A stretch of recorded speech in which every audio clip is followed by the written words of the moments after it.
Hi friends, હું સોનલ રૂટીન્સમાં તમારા બધાનું સ્વાગત કરું છું. તો આજે આપણે બનાવશું પાપડીના લીલવા. તો ફ્રેન્ડ્સ જોઈ લો અહીં શું શું જોઈએ છે.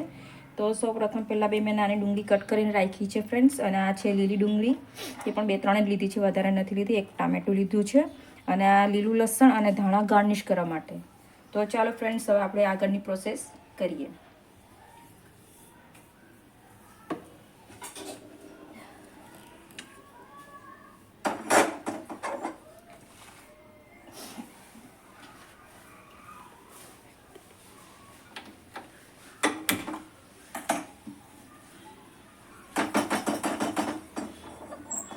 ફ્રેન્ડ્સ, આપણે કઢાઈ લઈ લઈશું.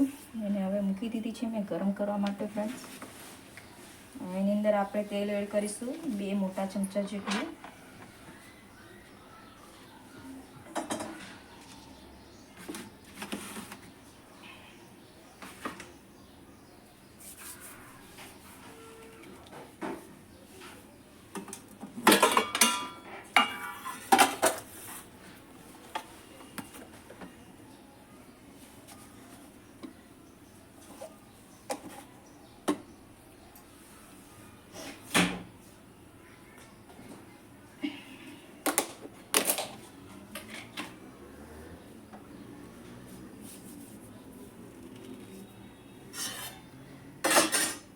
ફ્રેન્ડ્સ, 250 ગ્રામ જેટલી લીલવા છે, આને મેં થોડા બોઇલ કરી લીધા છે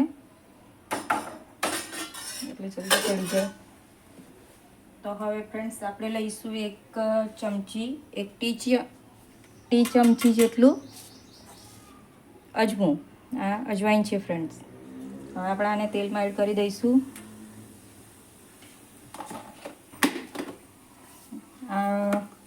ફૂટી જાય એટલે આપણે લઈશું 1/2 ટીસ્પૂન જેટલી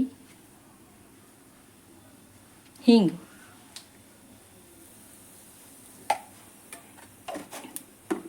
ફ્રેન્ડ્સ, એની અંદર આપણે આ ડુંગળી એડ કરી દઈશું.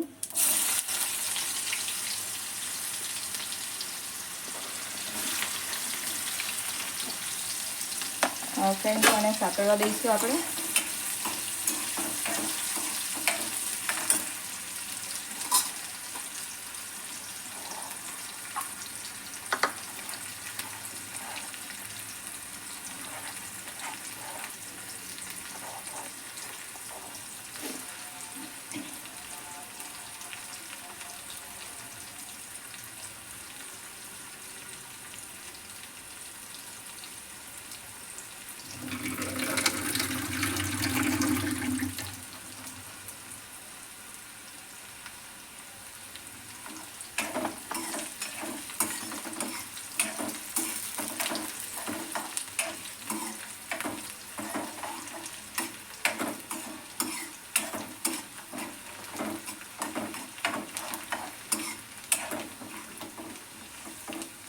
ફ્રેન્ડ્સ, આ થોડી સકળાઈ જાય એટલે આપણે જે લીલી ડુંગળી કટ કરીને રાખી હતી ફ્રેન્ડ્સ, તેને પણ અંદર આપણે એડ કરી દઈશું.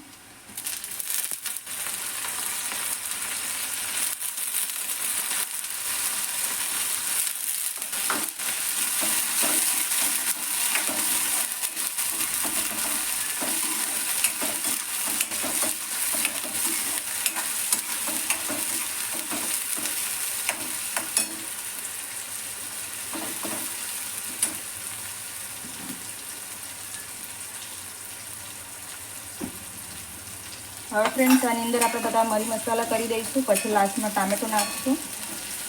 તો ચાલો આપણે આની અંદર મીઠું એડ કરી દઈએ ફ્રેન્ડ્સ. તો મીઠું મેં લીધું છે 1 ટીસ્પૂન જેટલું.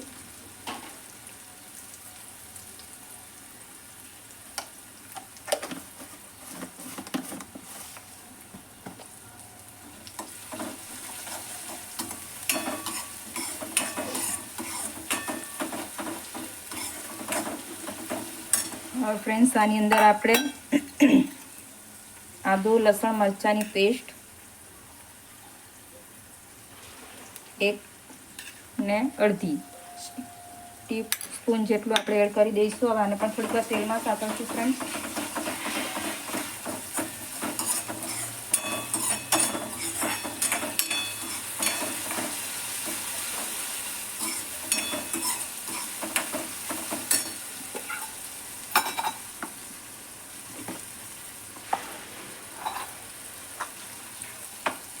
હવે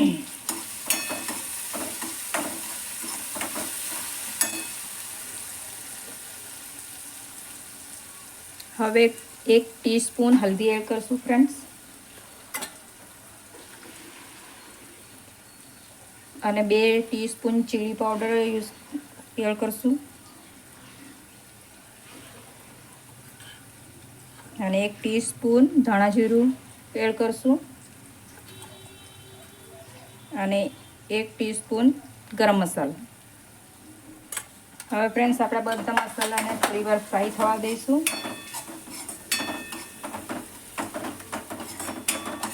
હવે આની અંદર આપણે આ ટામેટા કટ કરીને રાખ્યા છે ફ્રેન્ડ્સ, એને પણ એડ કરી દઈશું.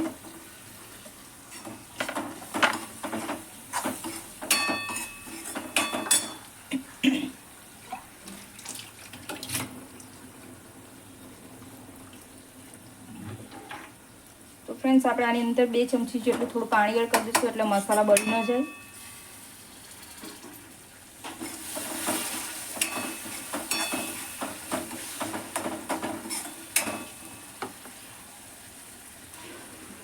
અને આપણે હવે થોડીવાર ઢાંકી દઈશું.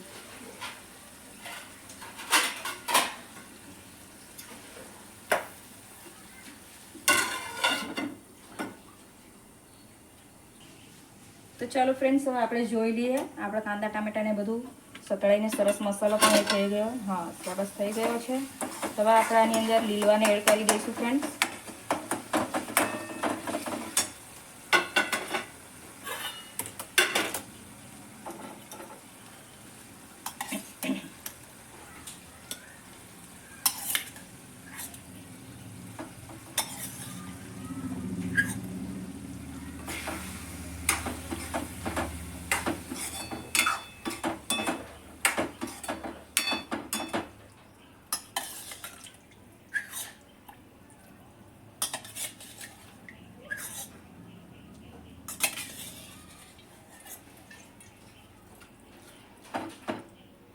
ફ્રેન્ડ્સ, આ લીલવાની અંદર જે પાણી વધ્યું હતું તે પાણીને પણ અંદર એડ કરી દઉં છું. તમે જોઈ શકો છો ફ્રેન્ડ્સ કેટલું સરસ દેખાય છે. હવે આને આપણે 5 થી 10 મિનિટ ધીમી તાપ પર એને ચડવા દઈશું.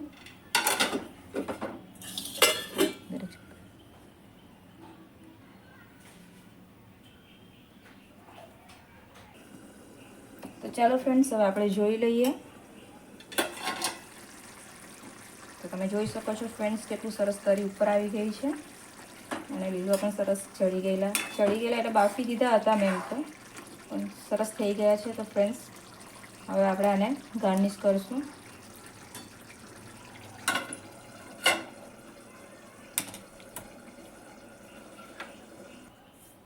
તો ફ્રેન્ડ્સ, તમે જોઈ શકો છો કેટલા સરસ લીલવાનું શાક દેખાઈ રહ્યું છે. હવે આના ઉપર આપણે ધાણા અને લીલું લસણનું ગાર્નિશ કરી દઈએ ફ્રેન્ડ.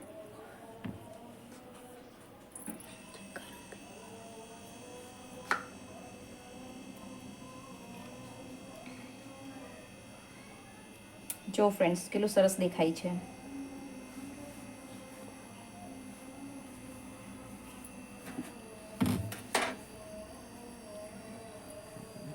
તો ફ્રેન્ડ્સ, આ તો લીલવાની રેસીપી. મારી રેસીપી તમને પસંદ આવી હોય તો લાઈક કરજો, કમેન્ટ કરજો, શેર કરજો અને સબસ્ક્રાઈબ કરજો. બાય.